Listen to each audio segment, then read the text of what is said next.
I gotta get used to this fancy camera in this new studio, S.A. Right. Happy Friday!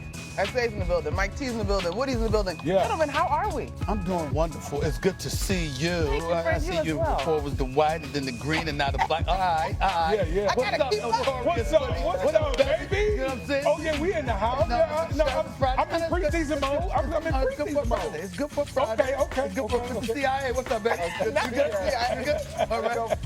I'm here in the house for y'all. All right, you good, Mike T? Let's roll. All right, so preseason, you know what, Woody? I like that you brought that up because we got some things to get into, and we start our conversation today on First Take with Aaron Rodgers, y'all. He will officially not play in the Steelers' second preseason game against the Tampa Bay Buccaneers. A decision is still up in the air regarding him playing in the final preseason game.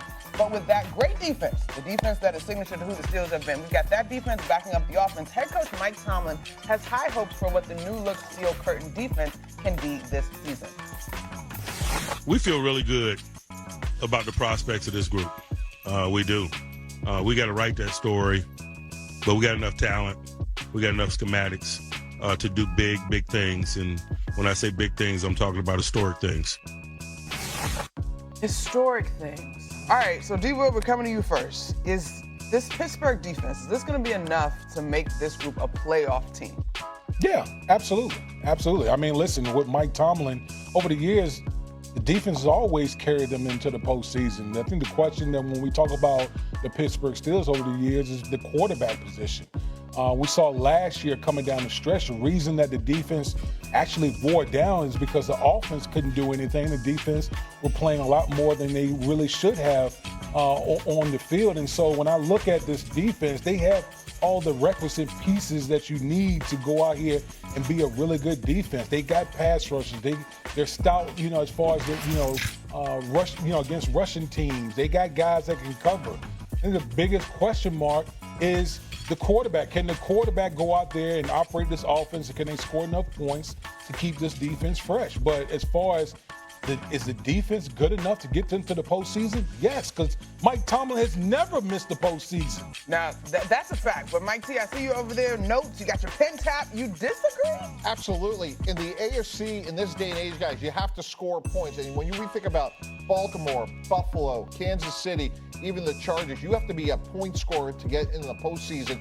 And I believe in Mike T like anybody else. He's a Hall of Famer. They have 4 starters on defense over the age of 30. So Cam Hayward, Jalen Ramsey, Darius Slade, and T.J. Watt. And at some point, they could wear down. But more fundamentally, their quarterback's going to be 42. So Stephen A., I think, even though their defense can be really good, with a young offensive line, a quarterback that wasn't in the offseason program, who's not playing in the preseason, they're going to have to score. And to me, I worry about that. Not that he's not going to know what to do, but those young offensive linemen. So to me, it's a massive question mark. Even with a good defense, they make the postseason. Well, the interesting part is that the specificity of editorial content. I mean, it would be me. That would be my lane. You see what I'm saying? Playing is your lane. Being an executive is your lane.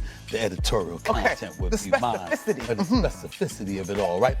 The reason I bring that up is because the question is, to make the playoffs, not to win a playoff game. Right.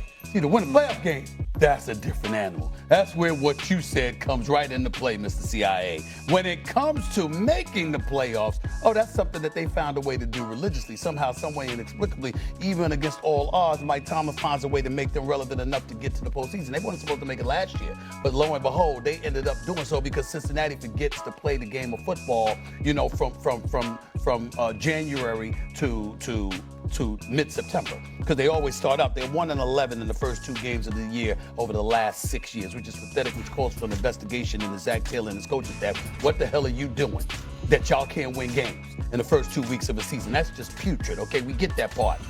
However, you're absolutely right. When you talk about the potency of the offense, particularly in Cincinnati, and then Baltimore being probably the favorites to come out of the AFC in terms of their talent across the board, you look at the Pittsburgh Steelers, you're going to have to do more than having an elite defense in order to win a playoff game. But to make the playoffs, even though it's a bit compelling, I'm looking at you. You kept T.J. Watt.